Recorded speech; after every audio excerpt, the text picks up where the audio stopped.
함께 신앙 고백하시겠습니다. 나는 전능하신 아버지 하나님 천지의 창조주를 믿습니다. 나는 그의 유일하신 아들 우리 주 예수 그리스도를 믿습니다. 그는 성령으로 잉태되어 동정녀 마리아에게서 나시고 본디오 빌라도에게 고난을 받아 십자가에 못 박혀 죽으시고 장사된 지 사흘 만에 죽은 자 가운데서 다시 살아나셨으며 하늘에 오르시어 전능하신 아버지 하나님 우편에 앉아 계시다가 거기로부터 살아있는 자와 죽은 자를 심판하러 오십니다. 나는 성령을 믿으며 거룩한 공교회와 성도의 교제와 죄를 용서받는 것과 몸의 부활과 영생을 믿습니다. 아멘. 찬송가 406장 함께 찬양하시겠습니다.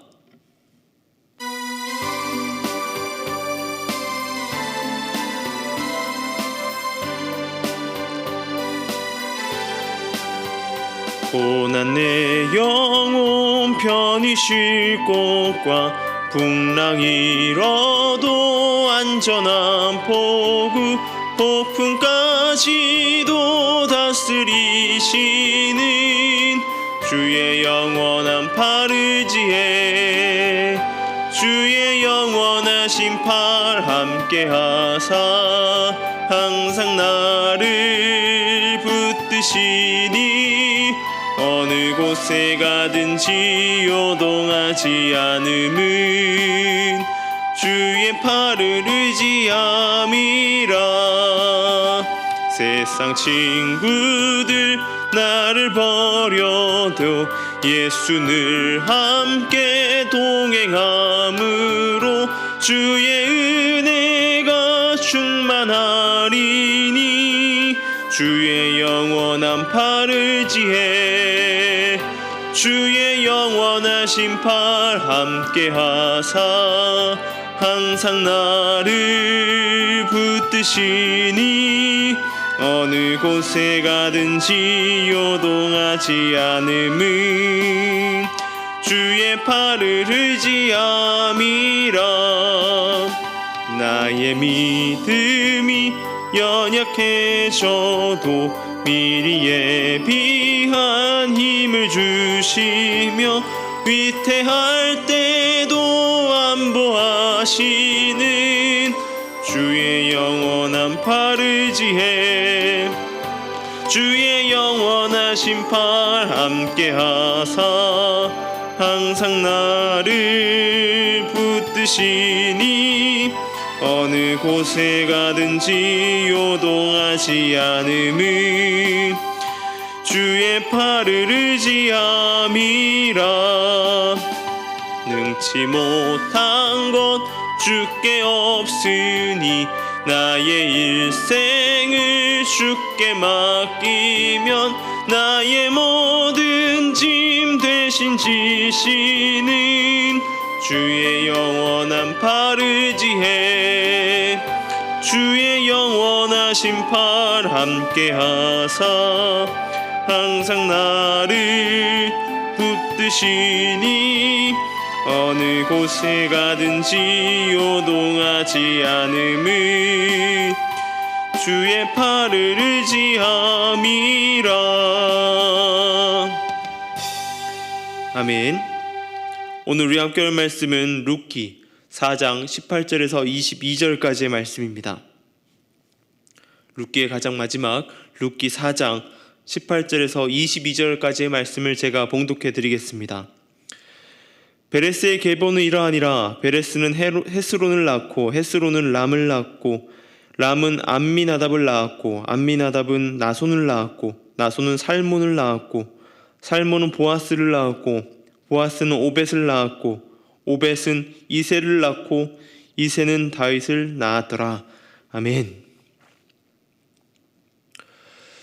우리 삶에서 하나님의 축복은 언제 이루어지는 것일까요? 그것이 어느 때에 일어날지 우리가 알고 있다면, 우리가 그것을 알고 살아간다면 우리의 삶이 과연 행복해지고 좋아질까요? 인간은 그때를 소망합니다. 하나님의 축복의 때 잘 되고 성공하고 모든 것이 평화로워질 때 말입니다. 그때를 사모하고 그때를 바라봅니다. 하지만 우리의 인생이란 것이 한 치 앞도 알기 어려운 것이 바로 우리의 삶입니다. 그러기에 우리는 그때를 소망할 수 있는 것입니다. 그리스도인에게 가장 좋은 때는 언제일까요? 여러분은 그때가 언제라고 생각하십니까? 오늘 본문은 룻기의 가장 마지막 뜬금없는 족보가 나옵니다.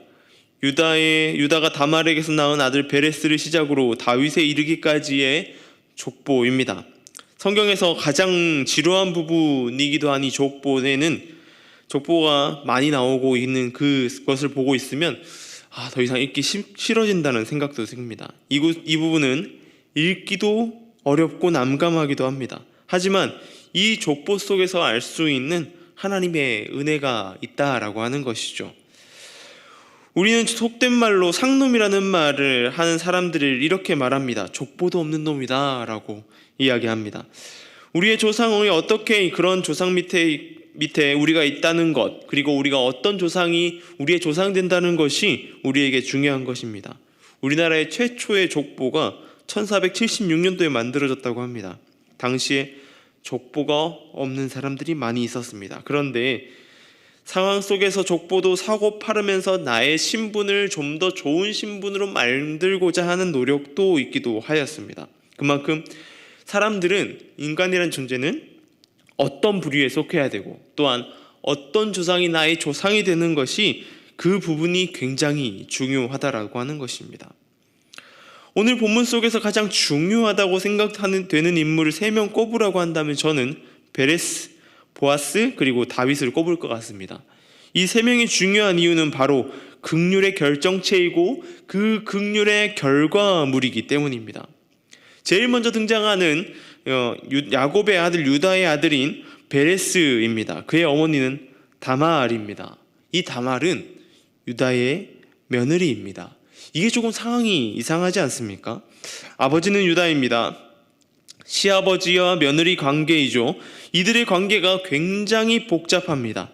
이 다말은 유다의 첫 번째 아들인 엘의 아내였습니다. 그 아들이 하나님 앞에 악하게 되어 죽게 되었고 형의 아내를 책임져야 되는 둘째도 첫째처럼 하나님 앞에 악하게 행하여서 죽게 됩니다. 이 상황을 볼 때에 이 다말이 결코 아들에 대해서 뭔가를 하지 않았음에도 그 아들들이 악해서 죽었다라고 하는 것이죠. 이제 하나 남은 아들이 그 책임을 다해야 됩니다. 아직 어리기 때문에 그 책임을 다하지는 않지만 자라난다면 그 며느리를 책임져야 하는 것이죠. 하나 남은 아들이 그 책임을 져야 하지만 유다는 그러고 싶지 않았습니다. 하나 남은 아들이 그 책임지기도 하면 아직 어리기도 하였고 아주 안 좋은 생각이지만 자신의 며느리가 아들들을 죽게 만들었다라고 생각했던 것 같습니다. 하나님의 법이었고 하나님의 말씀대로 따라가는 것이었지만 유다는 그 법을 따르지 않으려고 합니다. 유다는 아내가 죽고 길거리에 어떤 여인과 동침하려고 할 때까지 그에게 어떠한 일이 일어날지 생각하지 못하고 있었죠. 그 길거리 여인이 바로 다말이었기 때문입니다. 그는 그의 며느리와 함께 동침하게 된 것입니다. 그 일로 임신하게 되었고 배가 불러오자 며느리를 죽이려고 하였습니다. 며느리 다말이 보여준 증표를 보고 자신의 잘못을 인정합니다. 우리는 하나님의 뜻을 따라 살아가기보다는 인간적인 방법들을 선호합니다. 그 이유는 간단합니다. 인간은 눈에 보이는 곳을 향해서 쫓아가기 때문입니다. 두 아들이 죽었습니다. 그런 상황에서 어찌 그런 선택을 안 하겠습니까? 요나가 하나님의 명령으로 니느웨로 가야 했지만 때마침 그곳에 온 배를 보니 다시스로 가는 배였고 그 배를 타버립니다. 인간은 그렇습니다. 하나님 명령이 있을 때에 그것보다도 내 삶의 상황이 먼저 들어오게 됩니다. 내 삶의 상황을 먼저 생각하게 되는 것이죠. 그리고는 그 결말이 좋지 못합니다. 그런 상황에서 우리가 필요한 것이 있다면, 우리에게 하나님께서 요구하는 것이 있다면 그것은 무엇이냐면 바로 인정하는 것입니다. 나의 부족함을 시인하고 하나님보다 세상을 살아나는 것을 인정해야 하는 것입니다. 또한 두 번째 인물 보아스의 모습을 보면서 그의 삶을 따라가야 합니다. 그의 삶은 젊은 과부였던 룻을 책임지는 것이었습니다. 그녀를 향한 긍휼이었고 그녀와 같이 그녀의 시어머니였던 나오미를 향한 긍휼이 있었습니다. 보아스는 하나님의 말씀, 법을 따라 행하려고 했던 인물입니다. 그 안에서 낮은 자, 굶주린 자를 돌보며 바라보았던 것입니다. 그리고 마지막 다윗은 그 모든 것의 결말이라고 할 수 있습니다. 하나님의 위대한 왕국을 이뤘던 아주 큰 인물이 되었고 그 인물로서 하나님의 위대한 일들을 많이 이룩하였습니다. 그렇지만 그의 삶이 결코 순탄하였던 것은 아니었습니다. 고난이었고 고통이었습니다. 온갖 배신이 난무하였고 그 배신 속에서 신음하였습니다. 그러나 그는 하나님의 뜻을 따르기 위해서 따르기 위해 힘썼고 그리고 그 상황 가운데 버티고 있었던 것입니다. 우리는 하나님 나라를 이뤄가는 하나님의 일꾼들입니다. 그 일에 우리를 불러주신 것이고 그 일을 바라볼 때에 우리는 먼저 하나님께 나의 삶을 인정하는 것이 필요합니다. 부족함을 드러내는 것이 중요하다는 것이죠. 나의 삶을 하나님 앞에 올려드리는 것입니다. 바로 하나님 앞에 진실하게 행하는 것입니다. 그리고 긍휼의 삶, 사랑하는 삶을 살아야 되는 것이죠. 낮은 자를 향하여야 되고 굶주린 자를 돌보아야 합니다. 그리고 마지막으로 그 삶 가운데에 우리는 버텨내고 또 버텨내야 되는 것입니다. 우리 모두의 삶이 그러한 삶 되길 소망합니다. 미가서 6장 8절은 이렇게 이야기합니다. 사람아, 주께서 선한 것이 무엇임을 내게 보이셨나니 여호와께서 내게 구하시는 것은 오직 정의를 행하고 인자를 사랑하며 겸손하게 내 하나님과 함께 행하는 것이 아니냐.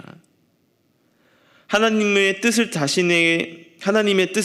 자신을 드러내고 자신을 온전히 올려드리고 영혼을 사랑하며 날마다 하나님과 동행하는 저와 여러분 되길 소망합니다. 그 삶 가운데 우리가 날마다 나아가길 소망합니다. 기도하겠습니다. 하나님 감사합니다. 오늘 말씀 가운데에 룻기의 마지막 족보를 보며 우리의 삶이 어떠해야 되는지 살펴봅니다. 주님, 우리의 삶이 하나님 안에 있게 하여 주시옵소서. 온전히 하나님 안에 나의 삶을 인정하게 하여 주시고 나의 부족함을 드러내게 하여 주시고 온전히 주님과 동행하기 위해 힘쓰는 삶 되게 하여 주시옵소서. 그리고 또한 영혼을 사랑하며 긍휼을 베풀고 또한 그 삶 가운데 뛰어들 수 있는 우리의 삶 되게 하여 주시고 마지막으로 하나님의 말씀 가운데에 버텨내는 삶 되게 하여 주시옵소서. 그 삶 가운데 온전한 하나님의 은혜를 구하며 나아갑니다. 온전히 붙들어 주시고 함께 하여 주시옵소서. 주님, 미얀마 땅을 위해 또 기도합니다. 그 땅 가운데 하나님의 긍휼이 필요합니다. 그 땅 가운데 하나님 함께 하여 주셔서 하루빨리 이전의 모습으로 돌아갈 수 있도록 주님 붙들어 주시옵소서. 그들 가운데에 하나님 은혜를 덧입혀 주셔서 하나님의 뜻과 하나님의 사랑을 깨닫는 그들 될 수 있도록 주님 인도하여 주시옵소서. 그 사역에 힘쓰고 있는 선교사님들의 안전과 건강을 지켜주시고 나아가는 발걸음, 복음을 전파하는 곳 가운데에 부족하지 않도록 채워주시고 인도하여 주시옵소서. 주님, 온전히 주님과의 동행함 가운데 나아갈 수 있도록 주님 붙들어 주시고 온전히 주님과 동행하게 하여 주시옵소서. 주님, 오늘 하루를 또 살아갑니다. 그 삶 가운데 하나님 은혜를 드러내게 하여 주시고 온전히 은혜 가운데 나아가게 하여 주시옵소서. 온전히 주님 말씀 가운데 은혜를 찾게 하여 주시고 예배 가운데에 하나님을 찾아 나아가는, 하나님과 동행하 나아가는, 또한 하나님과 함께하는 우리 모두 될 수 있도록 주님 인도하여 주시옵소서. 우리 가운데 붙들어 주시고 인도하실 주님을 찬양합니다. 감사합니다. 이 모든 것 우리 주 예수님의 이름으로 기도드립니다. 아멘.